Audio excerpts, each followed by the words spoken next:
Good morning, good afternoon, good evening. That's Jack. I'm Conrad. This is the 45, Boxing Day, Part 2. Happy Boxing Day, everybody. Hopefully your day went well. 4 more matches on Boxing Day, Part 2. Sunday matches, starting off with Leeds home to Burnley. First time ever in the Premier League that these two teams matching up. Ellen Road, the setting. Leeds 15th on 17 points, home to Burnley, 4 points behind them, 16th, game in hand. Sean Dyche, these clubs, his teams play very well defensively, don't score all that well. Marcelo Bielsa, scoring bunches, don't really defend all that much. So put a finer point on that. Burnley, 8 goals scored, not very good. It's joint worst with Sheffield United. And then 19 goals conceded, 8th-way tie for 5th. 8-way tie, excuse me. Leeds have scored 24 in the top half of the league there, conceded 30, which is the worst in the league. Yeah, even after Palace allowed 10 goals in the last 2 games. It's terrible. Yeah, So what happens when you have a team that cannot score, that meets a team that really does not like to defend or is incapable? A lot of possession for Leeds and the occasional chance for Burnley. Chris Wood had a good match a couple days ago. I forget who it was against, but he's getting a bit of form. They need, I guess, to score goals has been their biggest issue. We talk about it with Sheffield United as well.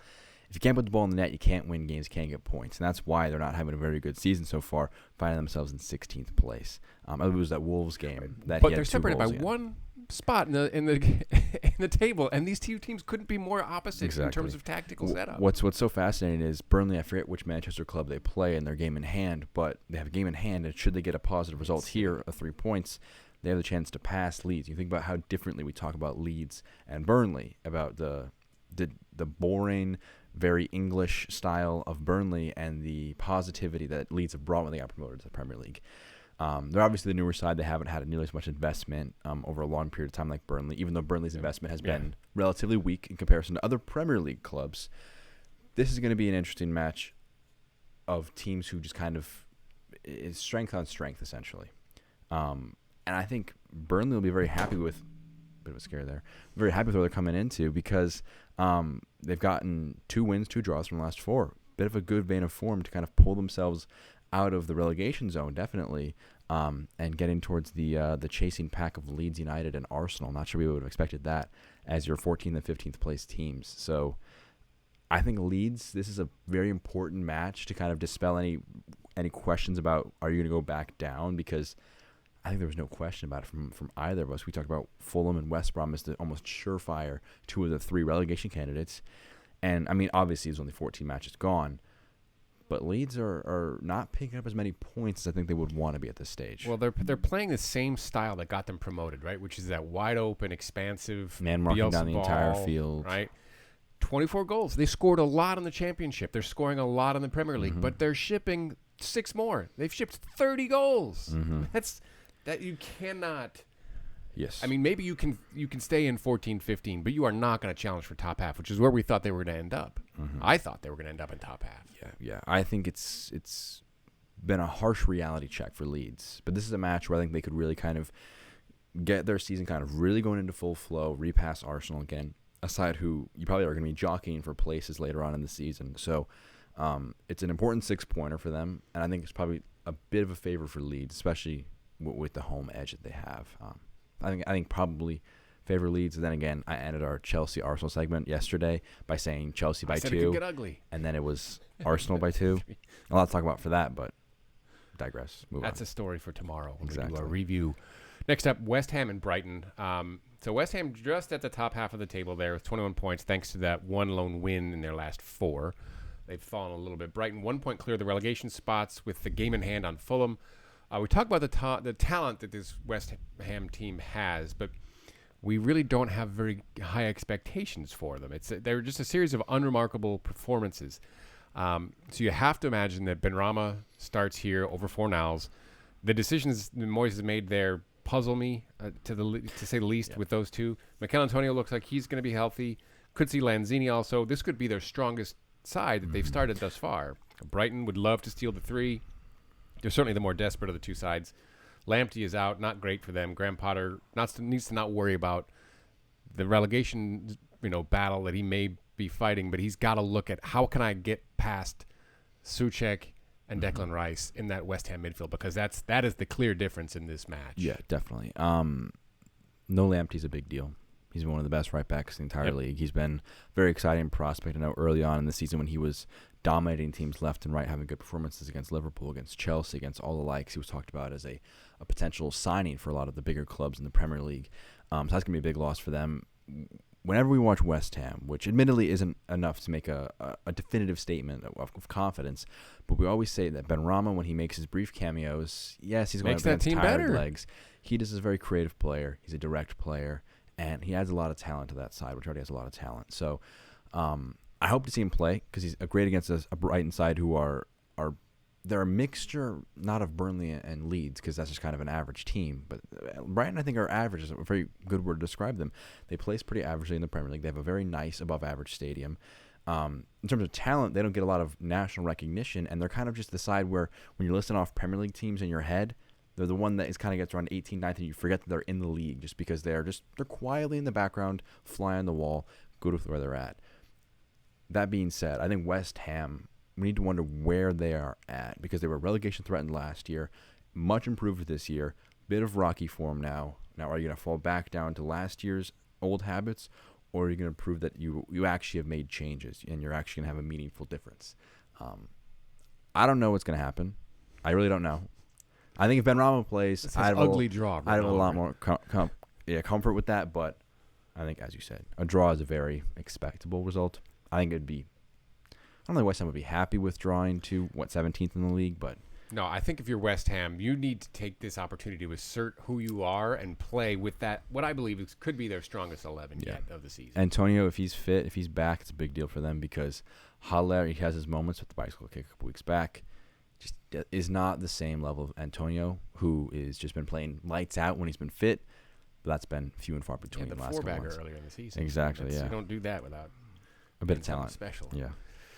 Next up, Liverpool and West Brom. That West Brom is impossible to read. It's just like those uniforms that they wear. Can't stand stripes, can't stand hoops. Sam Allardyce is the last Premier League manager to win at Anfield not named Jurgen Klopp. I would expect Klopp to rotate a bit here. Milner and Shaqiri both look like they could make appearances or at least are healthier. Baggies, no club captain, Jake Livermore, suspension. Matthias Pereira returns from suspension. The sheer table positions of these two clubs would lead you to believe that Liverpool should walk in this, but if anything, this Premier League season has taught us that you don't actually know what's going to happen, and don't say that so fast. Third Christmas in a row, I believe, that Liverpool have been top of the table. They have a chance to go 5 points clear of their Merseyside rivals with the win. West Brom 19th, 7 points, scoring 10 goals against 29 conceded. Liverpool coming off of that 7-0 thrashing. Yes. Palace have scored 36 against 19 shipped. Is this banana peel for Liverpool, or are they going to take this? I cannot imagine it is because Liverpool have had, I believe, 8 days off of rest. It's a long time rest they've had in this type of year, or this time of year, should I say. Against a West Brom side who concede a lot of goals, they have a chance to definitely pass the current league leaders, Leeds, should they have a poor result against Liverpool. And Liverpool are going to be very confident. This is one of the first times since maybe 17-18 their entire front three are in a very good, rich vein of form. Firmino is back on form, which has been almost all of last year was a down year for him, and they still won the title. At least not getting on the score sheet. I mean, you always know what he does in Klopp's But system. the issue with this year was even if he wasn't getting on the score sheet, he was still kind of just underperforming. His passes were a bit sloppier. His hold-up play wasn't as good. Yoda gave him a bit of a shot in the arm. And I think that definitely did happen. So I would be stunned if West Brom win this game, to be completely honest with you. It's at Anfield. And they'll be one of the only... A lot of rest. One of the only ones with fans. And they just look unstoppable at home. And so many teams have come there this year. Spurs, Leicester, maybe Man City, maybe have been at the Etihad. And you've wondered, could they maybe end the streak? And then they've kind of just proven that, no, we are the top dogs. We're very strong. So I really don't expect West Brom, especially without Jake Livermore, your captain. Should Milner, Shaqiri feature, that'd be a nice boost for Liverpool. But they've got Joe Gomez, Diogo Jota, Thiago, Tsimikas, and Virgil van Dijk, all that with just knee injuries. So Sounds like Thiago is back training. He's but back will not training, full feature at training. all. I think it's a 2021 return for him, essentially a January signing. But it's almost unfair how much of a good vein of form they're hitting right now that they're going to add. I think he's an easy top 5 midfielder in the Premier League, having played about one full game of it. And you just add that to the already best side in the league. So and their midfield is insanely deep. It is insanely Liverpool. deep. I think and half of them are playing in their center back positions right exactly. now. I think or Milner as a fullback. I think, especially with the results of today, Leicester, Man United, Chelsea, all dropping points, and City making a statement, as well as your local rivals, Everton, all making statement wins. Got to get the points. Not a case of I think West Brom doesn't have enough. Simple as that. Maybe I'm discounting them. Maybe we'll look at this in about 24 hours' time and be laughing at me because of a shock result. But this would be the shock of even shocks if it was a season. 2-1, a 1-0 for West Brom, or a 3-2. That would be even more stunning than the 7-2 between Villa and Liverpool because it's at Villa, Anfield and the form that they're in. Villa have turned out to be a very good side offensively, and but we'll talk about them at some other And point. 13 conceded. 13 conceded. Them and Man City and Spurs having the least amount of goals conceded in the top half of the table is remarkable. Last up for us this weekend, the 10th and final match for Boxing Day +1. Wolves home to Spurs. Wolves 11th on 20, Spurs 8th on 25. Both clubs have kind of stumbled recently. Spurs dropping from 2nd to 8th by virtue of the 2 losses to Liverpool and Leicester in succession. Wolves, their last 5, win over Arsenal, lost to Liverpool, lost to their Midlands rivals Villa, win over Chelsea, lost to Burnley. So does Mourinho give this Spurs side a little bit more freedom? Does good Wolves, bad Wolves, which of those clubs shows up?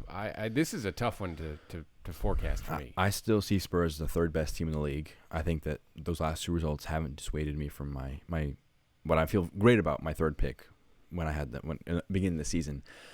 But they have hit their roughest patch of the season, and I think this is going to cause Mourinho to go back to what he's comfortable with, which is sitting a bit deeper, especially away from home. We know what these stats are. In the 19 games that they've scored first at home since they got back in the Premier League in 2018, they've won 17 of them, drawn the other 2. Wolves have, yes.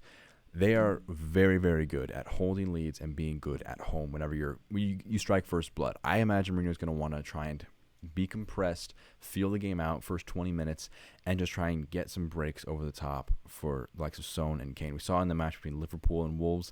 Wolves went at Liverpool at Anfield, and they made a few mistakes, individual mistakes in the back. Looking at Connor Cody as well. And it was 4-0 in the end. So I think Spurs will definitely be less proactive compared to Liverpool, and they're going to sit back a lot more. That being said, Wolves have a lot of talent up front. I like Podence a lot. I like Neto a lot. I think they're both very good forwards for them. No Jimenez, obviously, still. Interested to see if Traore features because there's not going to be a lot of space. I imagine he's another second-half sub where 60 minute, depending on the situation in the game, he can maybe stretch his legs. And Fabio Silva, probably, Fabio Silva, he's been very good, recently scoring his first goal from the spot after winning a penalty in one of the more recent matches. Then Dunker will be out. Yeah. I'll say doubtful is what you're saying. It's... No Lo Celso for Spurs, I think, is a big deal. He's been very good for them. I don't feel confident about Spurs right now. I think they're just in a poor run of form, like I said at the beginning. Still think they're a very good side. I just think that Wolves, considering that they've had some good results, mixed with some bad ones, obviously, they'll have reason to be confident. That 2-1 Chelsea win at home, I think will be a blueprint for them. They hit Chelsea on the break. They're going to want to do the inverse. They're going to control the match, and they're going to try and almost steal results, even though they're very similarly placed in the table, 11th and 8th. I think you've talked me into Wolves winning this one. I think it's a 2-1. I just think, to your point, Spurs. Yeah, he's probably going to continue to pull the reins. And this is we talked about in the wrap up last week of the Spurs. But I prolific think, scoring drop off with the Mourinho approach. I think an issue that we also need to identify is that isn't necessarily the same thing as Spurs having less success. Because at Man United, they finished 2nd that season when he did that. They still had a phenomenally successful season considering how little talent they had, as we saw what happened the next season. This is a far more talented club. So even if they pull the reins back, that's not in the sense of, I'm afraid. It's the sense of, I want us to maximize our chances of winning. Yeah. So I don't think we say with Mourinho when it becomes more pessimistic, more negative playing style as a negative, as a detriment. Well, as long as his attitude doesn't follow it, I think that's where it becomes problematic. It's been interesting to see some of his press conferences saying that they're the better side in matches. I think it would be a statement of intent if they went to the Molineux and dominated and won. That'd be very impressive. Don't know if I have enough confidence in Mourinho's ability to let his players do that for it to happen. I'm wondering if, because he doesn't trust or favor a player like Dele Alli in the midfield, that they're not able to play any kind of midfield football and they just play over the Very top direct. Or play, you know. But if he has a player, if he trusts whatever that relationship is, if he could find a way to trust him, I think that changes that Spurs lineup so dramatically. I think Ali needs his career was either done or he needs a nice refresh on a loan. I think Pochettino does get hired by PSG eventually. That's a very interesting loan option to go to PSG. It'd be very interesting because PSG would have Moise Kean and Dele Alli both on loan, which are just kind of like they're borderline starters for two good Premier League clubs. It'd be interesting. I think this is going to be one of the better matches all weekend. That being said, whenever we mention Spurs or Wolves and a good match this weekend, it sometimes comes out a bit short. Always turn out that way. Well, here's hoping. That'll do it for us for Boxing Day +1, Week 15, final matches. We will do a review tomorrow, and then very quickly a preview as matches start again in earnest on Monday. Jack, Conrad, this has been the 45. Please like, subscribe. Let us know in the comments what you think. Look for us on the Twitter at the 45. Take care now.